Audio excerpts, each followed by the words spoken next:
Uralla is on the New England Highway, halfway between Sydney and Brisbane.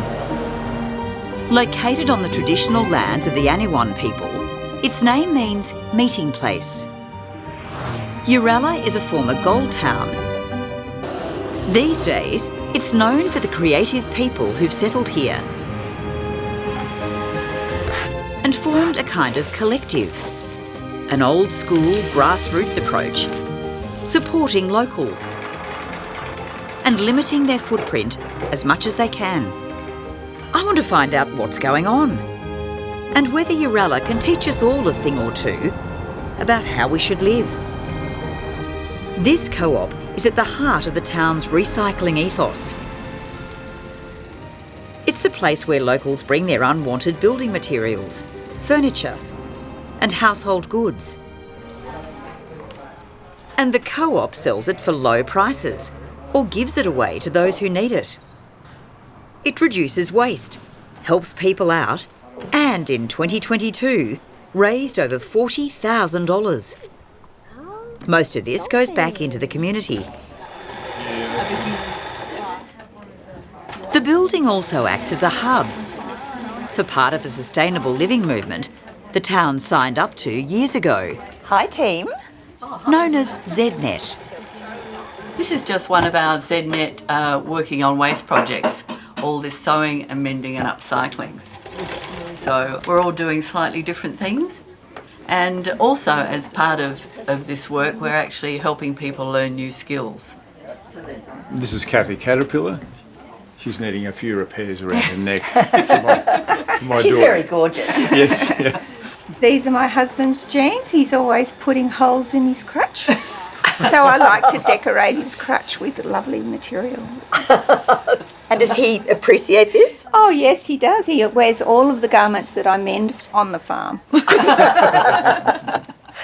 ZNet stands for Zero Net Emissions, a scheme that supports towns wanting to lower their emissions and move towards sustainable living. It actually started back in 2015 and was chosen as a town to run a blueprint. They called it a blueprint in those days. And part of the aim of that blueprint was actually to get the emissions in the town, in the Shire, down to 38%. And in December 2022, we're at 46%. And that's just from rooftop solar in town. What a remarkable achievement. And all driven by locals who realise that every contribution counts. We focused originally on how to make homes more sustainable and keeping heat in and saving energy and all that sort of thing.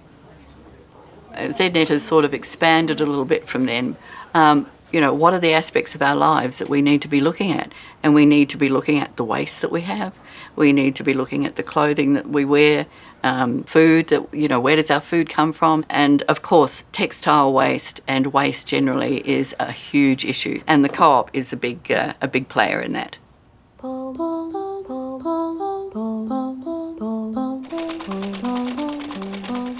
And is the grand target still to be net zero one day? Absolutely, by 2030. So we'll be doing all we can to get to net zero by 2030. No surprise then that the town accepted a huge solar farm being built, creating 400 construction jobs. And the ZNet workshops are now run in all sorts of fields. At the nursery, they have a seed-saving workshop showing people how to harvest and store seeds for next year's crop. And on the main street, businesses work together to reduce waste. So when the brewers create their beer, they give the spent grain to farmers who feed it to their animals.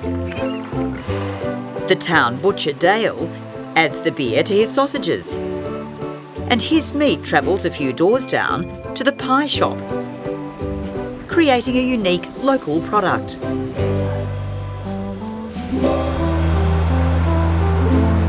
It seems everybody in town I meet is on the same page.